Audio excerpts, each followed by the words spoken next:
Thank you for joining us for another episode of Ask the RFP Doctor, brought to you by the Center for Procurement Excellence. We're a nonprofit membership organization dedicated to helping you streamline your RFP process through better education, smarter strategies, and more transparency. As a member, you'll get access to exclusive training, discounts to our virtual and in-person events, and the chance to connect with other procurement professionals throughout the year. And if you're planning a professional event or conference, don't forget our CPE Speakers Bureau is available to speak at regional and national gatherings. Now let's get into today's session of Ask the RFP Doctor, where one of our expert RFP doctors will show you how to take on real-world challenges in procurement and supply chain management and break them down into practical strategies you can use right away. Welcome to Ask the RFP Doctor, CPE's monthly web series where we discuss the latest best practices in procurement and supply chain management. Okay, so again, welcome to today's session. We're going to talk about something many procurement professionals don't spend quite enough time on, which is looking deeper into the supply chain, and I'll explain what that means here momentarily. But topics for today, so outline. First, going to cover what does it mean to look beyond your prime vendor, prime supplier, prime contractor that you might be signing the contract with, and competing overall in your solicitation. Then I'll take a look at some real data for more than 160 projects to show you why this matters and maybe more than we might think. We'll talk about why the traditional model of transferring risk to our prime vendors, suppliers, and contractors is a broken proposition, especially in today's market. So I'll explain that further when we get there. Then give a little bit more practical guidance on when and where you should look deeper to the supply chain beyond that single supplier you're going to sign the contract with at the prime level. We'll walk through some real case studies from our team's work here at Simplar that we've helped some client organizations with, just to try to illustrate this in a real world setting, and then leave you with a checklist and some summary of what you can do and start thinking about in your future solicitations. So that's our agenda for the day. Let's start by talking about this. So what does it even mean to look deeper into the supply chain? This is really getting into subs, manufacturers, other suppliers that are contributing into the prime supplier. So a simple example I'm going to steal from the construction sector here. So if you are the owner organization or the client organization here, typically in most construction projects, owners will hold two prime contracts. That's with their lead design consultant and also their lead contractor, so a general contractor or a construction manager. But we all know that in a typical construction project, on the design side, even if the owner organization is signing with, let's say, an architecture firm, that architecture firm turns around and has all kinds of sub-consultants underneath them. So I've given a couple examples here. So structural engineering firm, MEP engineering firms, and others. Those are multiple firms that are contracted into that prime architect who then holds the contract with the owner. Same thing on the contractor side, right? Is if the owner signs with a general contractor or a construction manager, well, then underneath that general contractor, construction manager at the prime level, there are many subcontractors, suppliers, equipment manufacturers, and so on that are a part of the project as well. And a number that should get your attention as an example in the construction space is your typical GC or CM nowadays. They may not perform any of the actual work in the field or a very small amount. So it's very normal for the subs and suppliers to be performing 80, 90, 95, 100% of the actual work in the field, depending upon your project type. So that should give us pause, right? Is who the owner organization is holding a contract with is a big deal, but who's performing the work on our projects might flow down the chain into the supply chain from there. Now, this is not just construction. This shows up all over the place across our portfolio, so I'll point that out. And construction is pretty obvious. All the materials, equipment, subs, and so on, we're pretty familiar with that. But if you are doing facilities and O&M stuff, then a lot of those providers that you are contracted with, they're relying upon various consumables that they're using. I've seen some supply contracts on the FM space where that's a big deal as well. And that doesn't really matter whether it's janitorial or landscaping or pest control or other maintenance providers. They're all relying upon parts and pieces and other sub-service providers feeding into them depending upon the setup. IT software, we're going to talk about that, but certainly when you get into implementation teams, implementation consultants, organizational change management consultants supporting a technology provider, plus other key third-party integrations and applications and so on. That's something to consider as well. And then professional services, you'll see some of that as well, where additional subject matter experts might get brought in and so on and so forth. So the main point here is across your portfolio, there are instances where you'll have contracts that you are competing, where subs, suppliers underneath the prime competing firms are really important to the work that's being done. That's the takeaway here. So we'll give you an example. This was a public sector university that our team, Simple, our team was helping back in the day. And we had helped them with 161 individual projects. This was across their construction, facilities, and so on. So it had a little mixture of everything, a little design, little construction, little FM stuff going on. 161 projects, multi-year partnership here. And one of the things we did is not only did we help them procure all of these projects, we actually had a weekly contract administration kind of performance tracking thing that we were doing with every single one of these projects. So big effort. So tracking how the prime suppliers were performing for the university week in and week out, all the way to project closeout.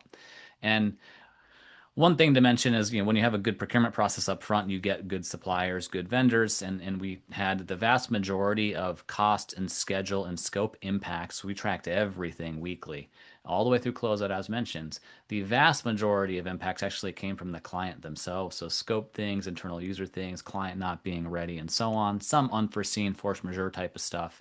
But across 161 projects, this 14% number was the number of the individual risk items that had the potential to affect cost or schedule. Only 14% of them actually came from the prime supplier themselves. And we started looking at that a little bit further, and we were digging into it. And we found out that of this 14%, so of those items that were actually risks or issues that could impact cost, schedule, scope, of those, what percentage of them do you think actually came from the prime supplier themselves versus the subs and suppliers that were feeding into them? And the number is pretty shocking. It's more than half, just over half of all of the issues and risks that flowed through from the prime service provider to the client and affected the bottom line of the project or had the potential to. More than half of them were actually being generated from further down the supply chain. So that was stuff like delays in delivery or incorrect delivery of materials or lack of inventory or lack of performance from a sub down the chain from the prime. So the key thing here to keep in mind is that a lot of that supply chain risk was due to other things beyond the direct control sometimes of that prime service provider. So if you think about that, this was some basic O&M facilities design construction work, nothing exotic, not cutting edge, not really all that complex. And more than half of the prime's challenges and problems actually came from their supply chain themselves. So this is just one piece and one bit of data that started to convince our team that client groups needs to start paying more attention to what's happening below the level of the prime. So another reason to care about this is the traditional procurement model is based upon a few assumptions that our team is increasingly coming to believe are no longer true assumptions. So a few of them are here on the screen, but we used to assume that there were enough skilled professionals available out there in the marketplace that when our organization lobbed out an RFP, that there were folks out there that were capable and willing and able and available to do the work, and that's across the supply chain needed to perform that specific scope, service, or project. That's no longer the case. We're having workforce challenges all over the place. It's a hot market out there. You've probably heard us talk about this before, that there's no demographic reinforcements coming to backfill the workforce. So it's a headcount issue, and also there's that challenge of the more older, experienced workers are increasingly retiring out of the industry as well. So there's a quality or capability gap that has not yet been filled and is going to get worse over the coming years. So that's a trend that's not going to go away. It's only going to get exacerbated. Pricing all over the place, not just for the current events and the things going on in the geopolitical sphere, but just the last 6 years, you've seen pricing explode and be all kinds of variable in ways that it's never been before. Supply chain, longer lead times, things not available, all of that. And then clients who used to assume that certain service categories were basically a commodity and we can low bid them. That's less and less true. Our belief at CPE and Simplar is that low bid has never been more risky. The odds have never been stacked more against you as a client organization because of some of these things going on and so on. But basically what it comes down to is the assumption of some client organizations, owner organizations, that they can go compete work and have available qualified folks to do the work, and that we'll just transfer all risk of performing that service to our prime and they'll figure it out on the back end. That assumption is less and less true, and we're going to have to start considering that supply chain side of things more than we historically have, or at least that's what we're suggesting. So, got to be practical about this as well, though. We can't dig into every sub or every supplier for every solicitation and every project. That is certainly not realistic, and it's not necessary either. So on the left, things that you're not going to worry about this. So routine stuff like routine geotech reports or routine material sourcing or routine commodities where suppliers are truly fungible, they're low risk, low complexity scopes, then yeah, the prime can handle that. You don't have to dig into that, and you certainly don't want to meddle, and we'll talk about that later. On the right-hand side, though, areas where we really should start thinking twice and maybe looking a little bit deeper. So if you're getting into capital projects with alternative delivery where sub-selection happens at a later stage after you've selected the prime, that's something to think about. That'll be one of our examples coming up later. Maybe key engineering and design disciplines, enterprise technology that you're procuring. There are usually multiple companies coming together to deliver and deploy that for you. Need to be considerate of that. So those are the type of areas that we want to think about this. And you all know by now the CPE mantra that the people matter more than the logo for any RFP that you are competing at the prime level. And it's basically that same principle just applied to key subs and suppliers that are going to be an important part of doing the work, is that those people matter too to the performance of your contract. That's really all we're saying, nothing new there. Let's look at a few real examples from our team's portfolio. So these are real projects, real procurements where we've started to dig further into the supply chain and just show you where this can happen. I'm going to give you a few different types just to illustrate the point here. So we'll start with a big construction project. This is actually a data center for one of the hyperscalers that you all know the name of, who shall remain anonymous here. But the situation was that we helped that particular hyperscaler owner to select a construction manager. We used a best value or value-based approach, and specifically it was the Simplar XPD or expertise project delivery approach in the RFP to select the construction manager. We got them on board, and we said, hey, mechanical electrical is well over half of the value of a data center. And it's more than 60% of the total value. It's the most complex part of it. We should really do an intentional selection and open competition of the mechanical and electrical subs as well, not just the prime construction manager, then let them go do their own sub selection. We said, no, we should use best in class procurement methods to compete these key subcontractors. The CM did not want to do that, right? They said, hey, we're the CM at risk. We know the marketplace. We're going to go and we'll vet everybody. We don't want the client involved with that. We're going to do it our own way. We're not going to use this XPD style solicitation approach. We want to do it the way we want to do it. Our compromise in the end was not to compete all the major subs that way. We initially told them we should do many major subs this way. In the end, we just did the MEP trades, and then we let that construction manager select all the other trade partners however they wanted to on their own. And what ended up happening is, as we tracked the project through to completion, pretty much every issue that popped up on the project, change orders, scope issues, performance issues, delays, came from the other trades that the CM had selected, whereas there were virtually zero problems from the MEP trades that we intentionally competed openly with best-in-class RFP structures. So even though that was the majority of the scope and the most complex scope, no issues there. It was all the other stuff, just relying upon the prime to do things based upon their normal relationships, essentially, is how it all worked out. Funny thing, kind of full circle thing that happened is we stopped working with that particular owner organization. That project was done. Everyone was moving on with life. But now, of course, the hyperscalers are going crazy and trying to get more done with less and building all kinds of data centers. So they had actually done a full performance review of the last 5+ years of their project portfolios. And this individual project, the hyperscaler came back and told us, was the single top performing project in their entire portfolio over the last handful of years.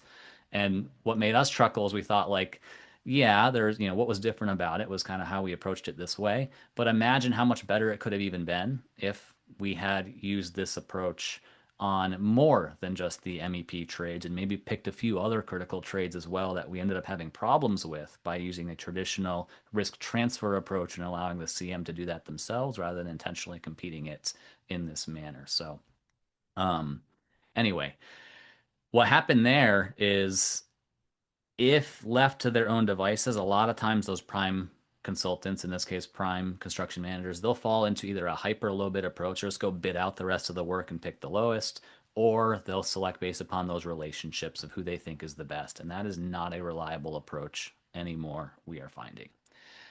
Totally separate example here. Another one we helped multiple groups with is if you think of enterprise level software, you've probably seen this before from our recommendations, but if it's enterprise level, we generally recommend a 2-step procurement approach where step 1, you pre-qualify the software products that your organization is interested in and willing to use.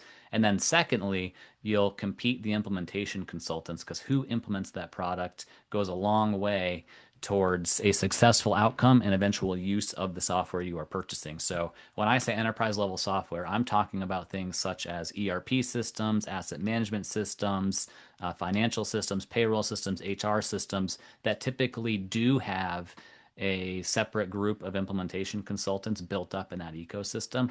You want to intentionally compete them to get the best implementation team alongside the software product that you want to implement. A lot of clients will just let the software providers bundle those together, and we'd recommend against that. I've even heard clients use this quote here of, well, I want one throat to choke. I only want to sign one contract. I don't want to have multiple contracts where I'm managing an implementation partner and the solution provider. I want them to duke it out. And I've even heard client groups say, I want to treat this like a general contractor who's then subbing out the work. And we have found that to not be the most effective approach. If you want more information on that, we've had a prior RFP Doctor session on this where we've walked through some examples of how this has gone. I'll put that in the chat for you as well. And I won't spend more time on that here today. Other stuff, so this was for a large university, and a facilities related, operations related thing. We actually were helping with their dining services contract, $1 billion value here. In this case, it was one of the large, well-known multinational firms who, they were all competing for this work. The winning firm had a local small business, kind of mom and pop catering team that was included as part of the proposal process. And it was just this, I want to share this one as an illustration of how your prime suppliers should be partnering with key subcontractors and subconsultants and partners during a proposal process and beyond. In this particular case, the prime, again, multinational dining services provider and other facilities services provider, they identified a specific local sub early on, had them fully integrated into the proposal process. This sub actually ended up handling all the personal catering events for the university president, so very sensitive events and fundraising events and things like that, all the high profile stuff going on.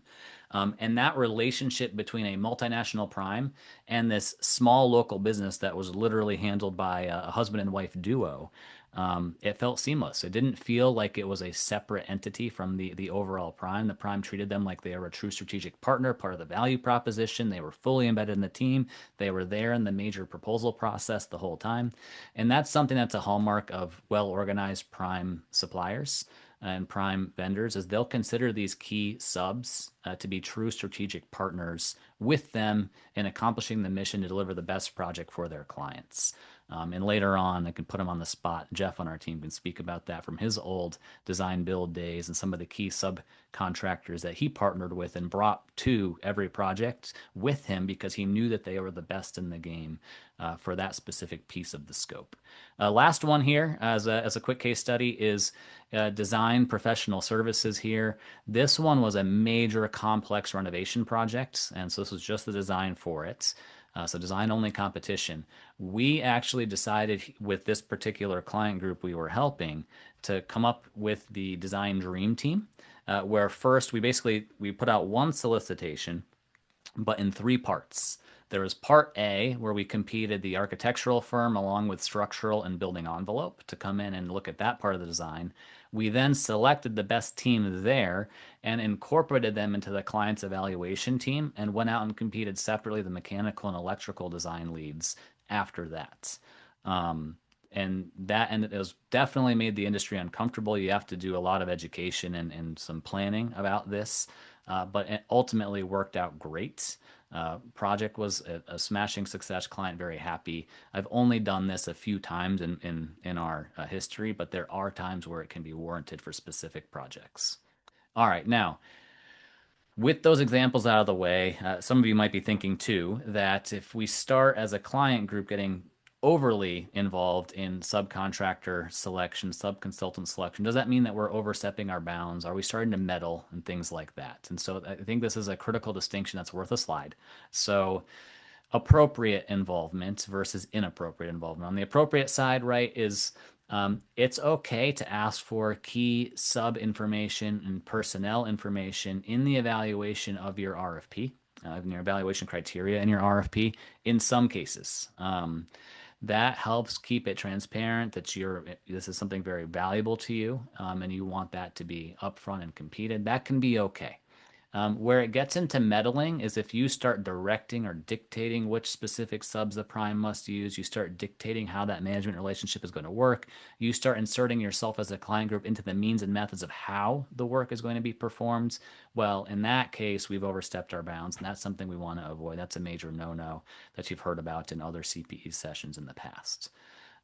Things that you can do if you are actually evaluating proposals that have some component of looking further down the supply chain is, look out for those primes who can speak to who their subs are. My favorite example of a terrible version of this that I saw is I used to see prime suppliers say, "Don't worry about our subs and suppliers in the supply chain network. We're a worldwide vendor. We've got a great Rolodex of who we can call. Don't worry about it. Just rest your pretty little head down there, client, and don't even think about it."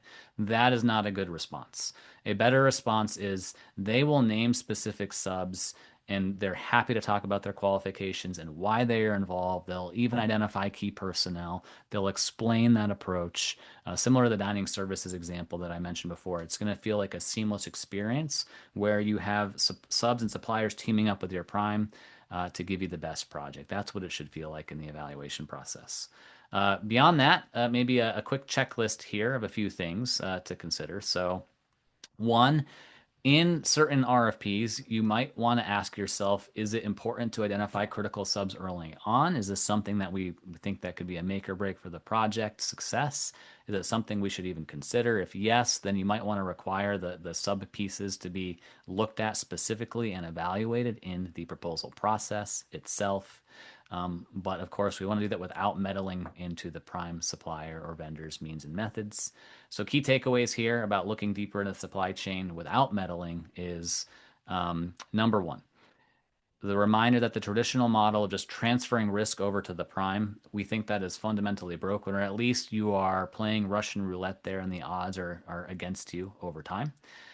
Now, that 51% number or 52% number we had shared earlier on of even in traditional times, back in the day for simple work, more than half of the prime vendors' challenges and risk impacts were coming from further down the supply chain.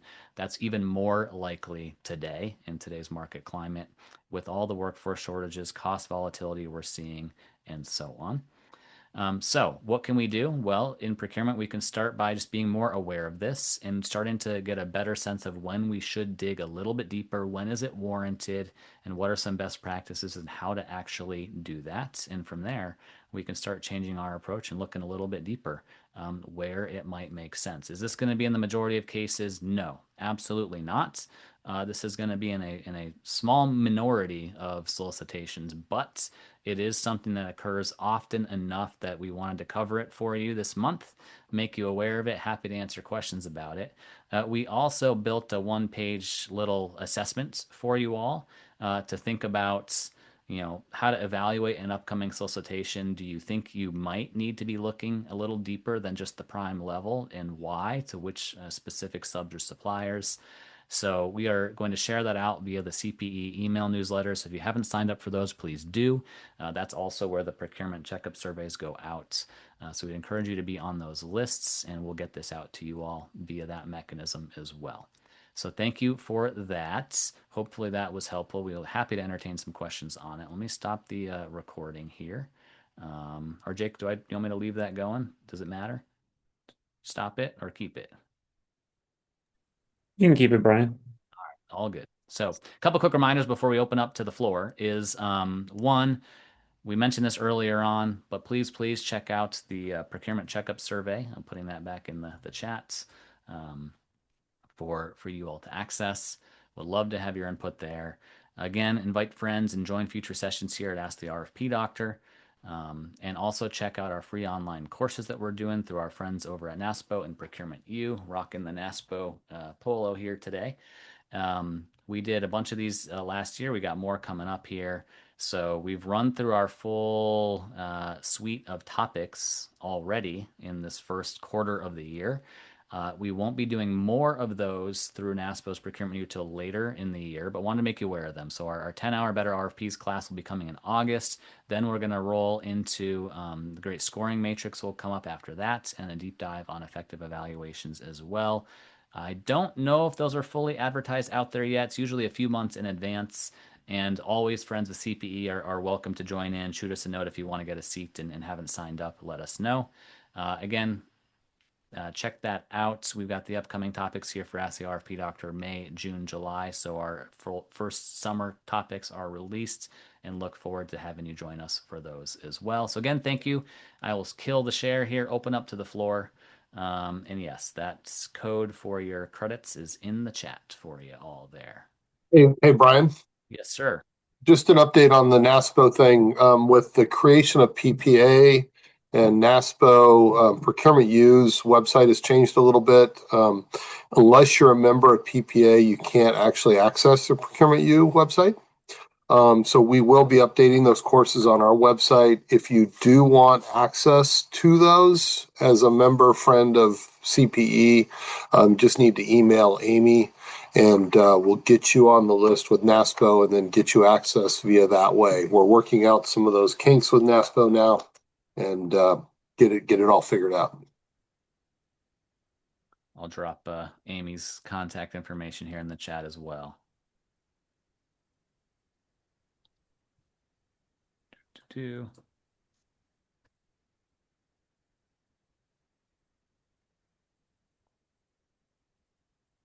All right. With that, we've got time. Happy to answer questions on this month's topic or other stuff you all want to talk about. Maybe I'll just offer a commentary, Brian. You kind of alluded to some of the sub selection stuff, and I remember we had a project years ago where it was about $100 million job and is very politically sensitive, a lot of eyeballs on it. And so we looked at the subs, the critical subs, mechanical, electrical, plumbing, and a couple of those ones as well. And it was, I had never seen like we suspect this is true what we saw, but what we saw is that the general contractors in the job were picking, it was basically the same group of subs, but they picked different subs to do different parts of work, and the subs offered different price points for the work. It was beyond fascinating what we saw here, because what I think it alludes to is the fact that there is different interpretations from the general contractors in this case of capabilities and expertise of their sub suppliers. And what we saw at the end is that I think the highest performing GCs were picking the subs that they thought were most likely to help them win the job. And they I suspect they're offering some pricing discounts at the sub level to make sure that they were most competitive in a way that would allow them to win the project. So it was a little convoluted, but it was just absolutely fascinating to actually see that stuff. So looking at your key subs, key people who are actually doing the work is certainly very, very beneficial, especially if there's a risky area as part of that scope. Jeff, back in the day, what was your philosophy in the design build world? I'm thinking in particular of your electrical partner that you would bring forward and just basically tell clients like this is the best show in town, and needs to be part of the project. Yeah, so I mean, there's two things. So, I work with small contractors. Matter of fact, I was presenting to Sureties yesterday about the business of construction, and especially the subcontractors, they know who the better GCs are, and so they will give some. It depends on the market. Will actually give different pricing. The problem is that if GCs find out are getting different pricing, some of them will blackball these subcontractors, which is not fair. But as you said, we certainly seen where certain subs will give the better teams to the best GCs, their friends that know they pay on time or fair to them, all those things from a business perspective. My perspective was that I needed to get on and off a job. I wanted the best quality. I wanted to optimize my profit, but I also wanted to optimize the quality of the project, because if I thought about the project, it optimized my profit. Bottom line. So I had a subcontractor in my work. About 30% of all my work was electrical. And so I'd over the years, found an electrical sub that also could build panels and do all kinds of things besides pull wire in the commercial or in the industrial space. And so as in CMAR and design build, he was always part of my team. We would still, in some cases, once we got through to design and we're getting to the GMP, we would still compete that electrical price, and he would be blinded to that.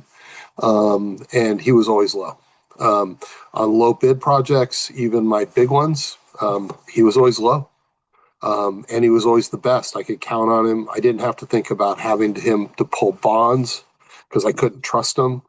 One time I did have a electrical contractor come in really low, and our question is that could we take the risk to have him on this project, or that team on the project, and if we did, what would it cost us? And so, it incurs additional bond costs, which could add 3% to their cost, just to protect ourselves.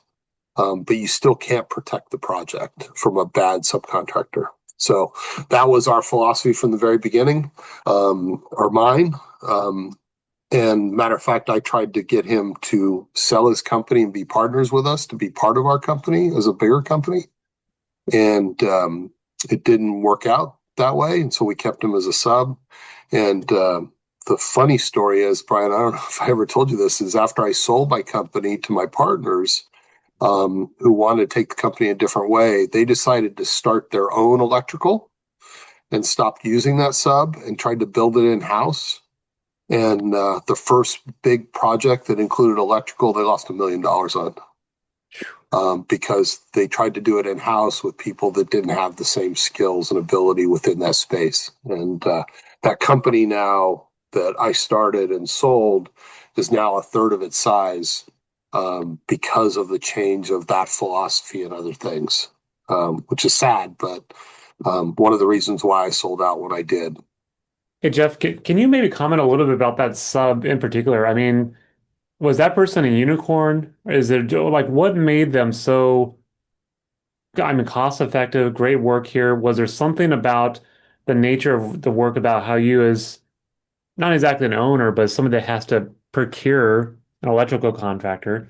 What made them so unique, and how the stars just align? How, I mean, how do they come in your circle here of good people to work with? Um, yeah, how I met him was he was a low bidder on when I first started the company. We won two projects. We were a brand new company, had no work. We won two $500,000 projects the same day within hours of each other. which scared the hell out of us because we didn't know how we were going to man it. But that's the nature of low bid. And he was one of the low bidders. It was actually his grandfather's company that was the low bidder, and we got to know him. And he had problems with his partner, who was he was one lineage of the partnership, and his grandfather's partner's grandson was the other lineage.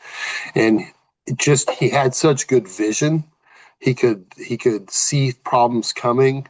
He could, he would vocalize those to us when he needed help. He could inform and communicate us so we could keep the project running and work together. He appreciated the ability to leverage our ability to fund work and pay him on time.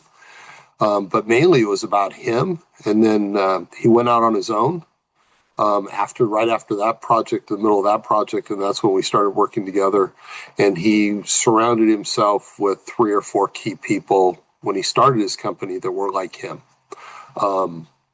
Unfortunately, like many small business contractors, an amazing doer, not an amazing business person, because that management maturity takes time.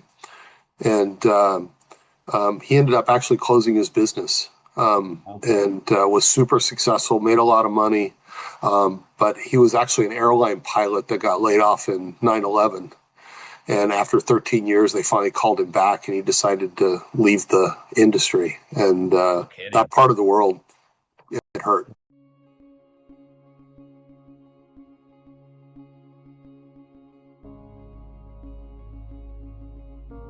This has been Ask the RFP Doctor, brought to you by the Center for Procurement Excellence.